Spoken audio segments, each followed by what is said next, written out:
अस्सलाम वालेकुम नाजरीन। न्यूज़ ब्रेक विद मियां अकील के साथ आज आपकी खिदमत में एक मरतबा फिर हाजिर हूँ। आज सुप्रीम कोर्ट ऑफ पाकिस्तान में एक बहुत ही अहम मुकदमे की समाअत हुई। अगरचे ये मुकदमा अवामी हिसाब से तो उस तरह अहम नहीं था, लेकिन सुप्रीम कोर्ट के मामलात के हिसाब से ये मुकदमा बहुत अहम था। और हम सब जानते हैं कि सुप्रीम कोर्ट ऑफ पाकिस्तान गुज़िश्ता 8-10 साल से साबका चीफ जस्टिस इफ्तिखार मोहम्मद चौधरी के दौर से आज तक इंतहाई अहमियत इख्तियार कर चुकी है। तमाम मामलात में सुप्रीम कोर्ट से रहनुमाई ली जाती है। तमाम सियासी मामलात, तमाम सियासी झगड़े सुप्रीम कोर्ट ऑफ पाकिस्तान में जाकर हल होते हैं।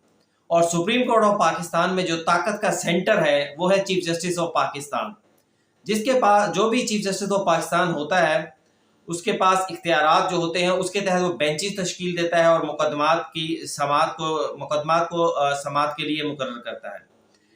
साबका चीफ जस्टिस उमर ता बंदयाल के दौर के अंदर ये इल्ज़ाम बहुत ज़्यादा लगता रहा कि जनाब एक ख़ास सियासी जमात के लिए मुकदमात के उन्हीं के मुकदमात सुने जाते हैं, उन्हीं के हक़ में फ़ैसले आते हैं, उन्हीं के लिए ख़ास बेंचेस तश्कील दिए जाते हैं। जिसके बाद साबका हुकूमत पीडीएम हुकूमत ने एक एक्ट बनाया, एक कानून बना दिया, supreme Court practice and procedure act. उस एक्ट को आज सुप्रीम कोर्ट ऑफ पाकिस्तान ने दुरुस्त करार दे दिया। अगरचे इसके ऊपर साबका चीफ जस्टिस उमर ता बंदयाल के दौर में 8 रुकनी लार्जर बेंच बनाया गया था और उसने हुक्म इम्तनाही दे दिया था, लेकिन उसके बावजूद आज सुप्रीम कोर्ट के जजेस ने इस एक्ट को अक्सरियत की बुनियाद के ऊपर 10-5 की रेशो से इस एक्ट को दुरुस्त करार दे दिया। 5 जजेस ने इसकी मुखालफत की, जिसमें justice Shahid Waheed, justice Munib Akhtar, justice Ijazul Hasan, justice Ayesha Malik शामिल हैं। जबकि 10 जजेस ने इसकी, जस्टिस मज़ार अली अकबर नकवी भी मुखालफत करने वालों में शामिल हैं, जबकि 10 जजेस ने इसकी हमायत की।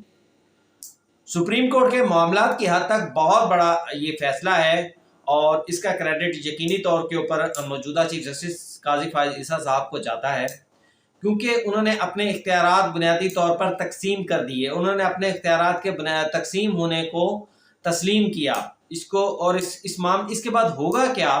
Supreme Court practice and procedure act था क्या? इससे पहले चीफ जस्टिस ऑफ पाकिस्तान होली सोली जो थे वो सुप्रीम कोर्ट के इख्तियार कुल रखते थे, लेकिन इसके बाद एक 3 रुकनी कमेटी होगी जो कि चीफ जस्टिस ऑफ पाकिस्तान के बाद 2 सीनियर जजेस उसके अंदर शामिल होंगे। जो नेक्स्ट सीनियरिटी में 2 सीनियर जजेस होंगे वो उस कमेटी के अंदर शामिल होंगे। अब इस सुप्रीम कोर्ट के फैसले के हवाले से आपको बताऊं, एक तो 10-5 की रेशो से इस एक्ट को दुरुस्त तस्लीम कर दिया गया। दूसरा, जजेस के सुप्रीम कोर्ट के 184(3) के मुकदमात में अपील देने के हवाले से बहुत ज़्यादा रिजर्वेशन थी, तो इसमें 9-6 की रेशो आई। यानी इसमें एक जज जो है उसने कहा कि नहीं, अपील नहीं होनी चाहिए। एक जज चीफ जस्टिस के ग्रुप से टूट के दूसरी तरफ चला गया। 9-6 की रेशो इसमें आई और 8-7 की रेशो आई है, जिसमें अक्सरियत चीफ जस्टिस ऑफ पाकिस्तान की है, जिन्होंने कहा है कि अपील का जो हक दिया जा रहा है ये साबका तारीखों से जो दिया गया है वो शिक कालादम 5-2 इस शिक का नंबर है supreme Court practice and procedure act के अंदर, जिसको कालादम करार दे दिया गया।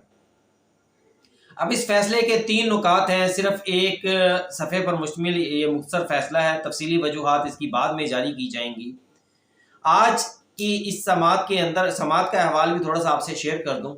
समाअत के अंदर अटॉर्नी जनरल ऑफ पाकिस्तान जो थे उन्होंने आर्गूमेंट्स दिए, वो मरकज़ सेंटर थे। आज तमाम ज़्यादातर आर्गूमेंट्स का वक्त उन्होंने लिया और उनके आर्गूमेंट्स तो ज़ाहिर बात है उन्होंने एक्ट को उन्होंने तस्लीम ही करना था। एक्ट के हवाले से पॉजिटिव आर्गूमेंट्स देने थे, लेकिन आज की समाअत के अंदर चीफ जस्टिस ऑफ पाकिस्तान की जानिब से बहुत सी अहम ऑब्जर्वेशंस दी गई। एक तो उन्होंने जब जजेस की जानिब से बार बार फुल कोर्ट बनाने के ऊपर ऑब्जर्वेशन दी जा रही थी, तो उन्होंने इस हवाले से कहा कि फुल कोर्ट बनाने पर अपनी गलती तस्लीम करता हूँ। फिर उन्होंने कहा कि पार्लिमान को इज्जत और तकरीम देते हुए उन्होंने कहा कि पार्लिमान ने हमेशा सुप्रीम कोर्ट की इज्जत और तकरीम की है और आज भी इस एक्ट के ज़रिए पार्लिमान ने सुप्रीम कोर्ट इज्जत और तकरीम ही दी है। आज जो हम ऑब्जर्वेशन दे रहे हैं वो कल के मुकदमात में हमारे सामने आएंगी। पार्लिमान के हवाले से वो बात कर रहे थे। पार्लिमान अदालत की दुश्मन नहीं है और ना ही हमें अपना दुश्मन समझती है और सारी दुनिया में एक दूसरे के साथ मिलकर काम किया जाता है। तो हमें भी एक दूसरे के साथ मिलकर काम करना चाहिए। ये बहुत अच्छा ऑब्जर्वेशन है। पार्लियामान से मनफी चीज़ें क्यों मंसूब की जाती हैं, काजी फैज़ साहब ने कहा, और इन्होंने कहा कि इदारों को ना लड़ाएं और जियो और जीने दो की पॉलिसी अपनाएं। फिर उसके बाद मजीद उन्होंने कहा मास्टर ऑफ रोस्टर का लफ्ज़ जो था वो जस्टिस मुनीब अख्तर, जस्टिस एजाजुल हसन की जानिब से बहुत ज़्यादा इस्तेमाल किया गया। जस्टिस आयशा मलिक ने भी शुरू में इस्तेमाल किया, लेकिन गुज़िश्ता 1-2 समातों के दौरान उन्होंने इस तरह मास्टर ऑफ रोस्टर का लफ्ज़ इस्तेमाल नहीं किया। लेकिन जस्टिस मुनीब अख्तर और जस्टिस एजाजुल हसन की जानिब से ये लफ्ज़ बहुत ज़्यादा इस्तेमाल किया गया। तो उन्होंने कहा कि ये मास्टर ऑफ रोस्टर का जो लफ्ज़ है ये कहाँ से ईजाद हुआ, इसके ऊपर भी सवाल उठा दिया। इसको मतलब उन्होंने पसंद नहीं किया। कॉलोनियल सिस्टम में ही अगर रहना था तो फिर उन्होंने कहा कि आज़ादी क्यों ले ली गई। एक्ट गैर आइनी हुआ, कानून के खिलाफ हुआ तो कलअदम हो जाएगा। गैर आइनी साबित करना लेकिन दरख्वास्त गुजारों का के ऊपर जिम्मेदारी है। हसास मामला है जिस पर बात नहीं करनी चाहिए। फिर एक चीफ जस्टिस काजी फैज़ साहब आज अपने दुख भी रो दिए उन्होंने, अपने आज वो फट भी पड़े।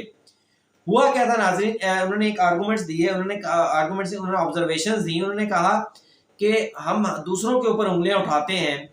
जब सुप्रीम कोर्ट के एक जज के खिलाफ बेंच बनाया गया और सुप्रीम कोर्ट के एक फैसले को लार्जर बेंच 5 या 6 रुकनी बनाकर उसके खिलाफ उसको कलअदम कर दिया गया, तब कौन सा कानून इस्तेमाल किया गया था, तब कौन सा इख्तियार इस्तेमाल किया गया था। फिर उन्होंने दूसरा सवाल ये उठाया कि एक सुप्रीम कोर्ट के जज को मुकदमात सुनने से रोक दिया गया। ये 2 फैसले साबका चीफ जस्टिस साहिबान के दौर में किए गए। एक फैसला justice Gulzar Ahmed chief justice of Pakistan थे, बैरून मुल्क दौरे पे थे। जस्टिस उमरता बंदयाल कायम मकाम चीफ जस्टिस थे। उनके दौर के अंदर जस्टिस काजी फैज़ ने सहाफ़ियों की दरख्वास्त के ऊपर अस्कूल नोटिस लिया, 3 रुकनी बेंच था और हुक्म जारी कर दिया। मुख्तलिफ फरीक़ैन को नोटिस कर दिए, मैं ज़्यादा डिटेल में नहीं जाता। लेकिन उसके ऊपर उमरता बंदयाल साहब ने कि भाई ये 100 मोटो हो गया, क्या हो गया, उन्होंने फौरी तौर के ऊपर एक 5 रुकनी 6 रुकनी लार्जर बेंच तश्कील दे दिया। जस्टिस काजी फैज़ साहब के फैसले को कलअदम कर दिया। 7 चीफ जस्टिस ऑफ पाकिस्तान को मास्टर ऑफ रोस्टर करार दे दिया, एक पूरा फैसला दे दिया। उस फैसले को उन्होंने हवाला दिया। फिर दूसरे एक फैसले के अंदर इमरान खान के दौर के अंदर काजी फैज़ साहब ने एक 100 मोटो लिया था और जो फंड्स दिए जा रहे थे, फंड्स की तकसीम के हवाले से उन्होंने 100 मोटो लिया था। उसके ऊपर भी बंदयाल साहब के दौर के अपने गुलजार साहब के दौर के अंदर केस को टेकअप किया गया और काजी साहब को शामिल किया गया। और उसके अंदर दूसरे साथी जजेस ने काजी फैज़ साहब के ऊपर ये ऑब्जर्वेशन दे दी कि वो इमरान खान से मुतल्लिक मुकदमात नहीं सुन सकेंगे। अब वो सुप्रीम कोर्ट का फैसला अभी तक मौजूद है, उसको सेट असाइड नहीं किया गया। इन 2 मुकदमात का यानी दोनों फैसले काजी साहब के खिलाफ थे जिस पर उन्होंने साथी जजेस पे तनकीद की। और जिस वक्त ये तनकीद की तो मेरे ख्याल से उस वक्त दूसरे जो जज साहबान इन अमाल में शामिल थे उनके पास कोई जवाब नहीं था कि वो ऑब्जर्वेशन देते, वरना जजेस तो एक दूसरे को ऑब्जर्वेशन बहुत ज्यादा देते हैं। फिर उन्होंने ये भी कहा कि बारीकियों में नहीं जाते, ये सदर सुप्रीम कोर्ट बाहर बैठे हैं, अटॉर्नी जनरल ऑफ पाकिस्तान आप खड़े हैं, आप सब इन फैसलों के ऊपर एतराज क्यों नहीं करते, इन फैसलों के खिलाफ किसी ने अपील दायर क्यों नहीं की। फिर उन्होंने कहा कि अगर दूसरे गलती करें तो हम उनको पकड़ेंगे, लेकिन अगर सुप्रीम कोर्ट कोई गलती करे तो फिर उनको किसी की मजाल है जो हमें पकड़ सके, किसी की मजाल है जो हमें कहे। फिर उन्होंने मजीद कहा कि बहुत खिलवाड़ हो गया, अब हमें तनकीद सुनने का हौसला होना चाहिए। आमिर ने इख्तियार लिया तो सब खामोश हो गए। जब मार्शल लॉ लगे, आमिर ने अदलिया का इख्तियार लिया, जजेस को चेंज किया तो सब जजेस खामोश हो गए। इसके ऊपर भी उन्होंने कहा। तो इसके बाद अब कोशिश करता हूँ इसी वीलॉग के अंदर जो इमरान खान के दूसरे मुकदमात हैं उनका अहवाल भी आपके साथ शेयर कर दूँ। एक तो आज जो इमरान खान की जानिब से एक दरख्वास्त दायर की गई थी कि उनके वकला, मुआलिजीन और अहले खाना से मिलने के लिए इजाज़त दी जाए। उसके ऊपर 25 सितंबर का फैसले के खिलाफ जो इंट्रा कोर्ट अपील थी, आज उसकी समाअत हुई। जस्टिस मियां गुल हसन औरंगजेब ने, हाई कोर्ट के जज, और अरबाब ताहर ने इसके ऊपर समाल की, जिसमें वकील शेर अफजल मरवत, आजकल तो मशहूर ज़माना है शेर अफजल मरवत साहब, उन्होंने दलाइल देते हुए कहा कि सिंगल बेंच का फैसला वाज़ेह नहीं है, क्लास बी देने का हुक्म दिया गया था। साइफर केस में अभी chairman PTI Imran Khan jail में हैं और जिस पर जस्टिस मियां गुल हसन औरंगजेब ने पूछा कि अभी आप मांग कर रहे हैं, तो जिस पर उन्होंने कहा कि इमरान खान को वर्जिश करने के लिए मशीन फराहम की जाए। अटक जेल में उनको सहूलियत थी या नहीं, एक अदालत ने पूछा। उन्होंने कहा कि जनाब सिंगल बेंच ने हुक्म दिया था, लेकिन हुक्म के बावजूद ना अटक जेल के अंदर ये सहूलियत दी गई थी, ना ही अडयाला जेल के अंदर ये सहूलियत दी गई थी। जिसके बाद अदालत ने कहा कि हम इसके काबिल समात होने के हवाले से हुक्मनामा जारी करेंगे और इस केस की जो मजीद समात है वो मुलतवी कर दी गई। और इसके साथ साथ ये भी बताता चलूँ कि साइफर केस के अंदर जो चेयरमैन पीटीआई इमरान खान की जो जमानत का केस है वो कल समात के लिए मुकर्रर हो गया है। कल 2 बजे उसकी समात होगी। फिर इस्लामाबाद हाई कोर्ट में साइफर केस में फर्द जुर्म आयद करने के खिलाफ चेयरमैन पीटीआई ने इस्लामाबाद हाई कोर्ट से रुजू कर लिया है और इसमें इस्तदा ये की गई है कि 9 अक्टूबर को चेयरमैन पीटीआई को के हवाले से खुसूसी अदालत ने जज अबुल हसनात साहब ने अडयाला जेल में समात करते हुए इसको साइफर केस के अंदर फर्द जुर्म आयद करने का फैसला किया है और उस फैसले के खिलाफ उस फैसले को कलअदम करार दिया जाए।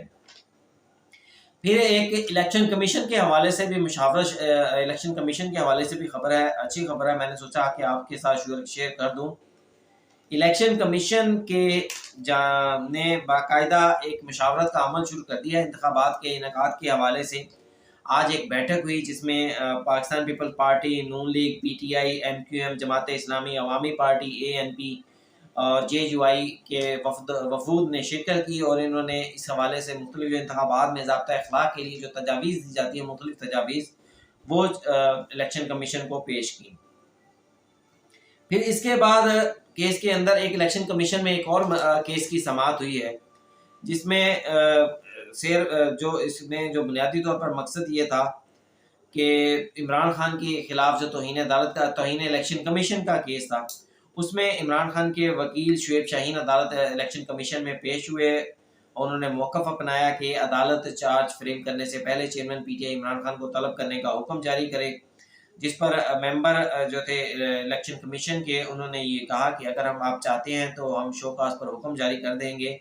निसार दुरानी साहब ने कहा कि जवाब जमा कराएं, फिर हम हुक्म भी जारी कर देंगे। निसार दुरानी साहब जो हैं वो भी इलेक्शन कमीशन के मेंबर हैं। दीगर अदालतों में इमरान खान को फिर उन्होंने ये भी कहा कि जब आप मुकदमा इलेक्शन कमीशन में पहले चल रहा था तब तो इमरान खान साहब पेश नहीं होते थे, लेकिन अब आप कह रहे हैं कि उनके नोटिस करके उनको बाकायदा अदालत इलेक्शन कमीशन में तलब किया जाए। फिर शुएब शाहीन ने कहा कि इमरान खान के जो दीगर मुकदमा चल रहे हैं उनमें सिक्योरिटी का बहाना बनाकर इमरान खान को पेश होने का नहीं कहा जाता। बहरहाल अदालत ने इस केस में भी इलेक्शन कमीशन ने मजीद समाअत जो है 24 अक्टूबर तक मुलतवी कर दी है और इमरान खान के प्रोडक्शन आर्डर जारी करते हुए इन्हें पेश होने का हुक्म भी दिया है। तो अब ये आज की अहम मुख्तलिफ अदालतों की कार्रवाइयाँ थी, मैंने सोचा कि आपके साथ शेयर कर लूँ। अगर आपको प्रोग्राम अच्छा लगे तो इसको लाइक कीजिएगा, चैनल को सब्सक्राइब कीजिएगा और शेयर ज़रूर कीजिएगा। इसके साथ ही मुझे इजाज़त दीजिए। अल्लाह हाफ़िज़।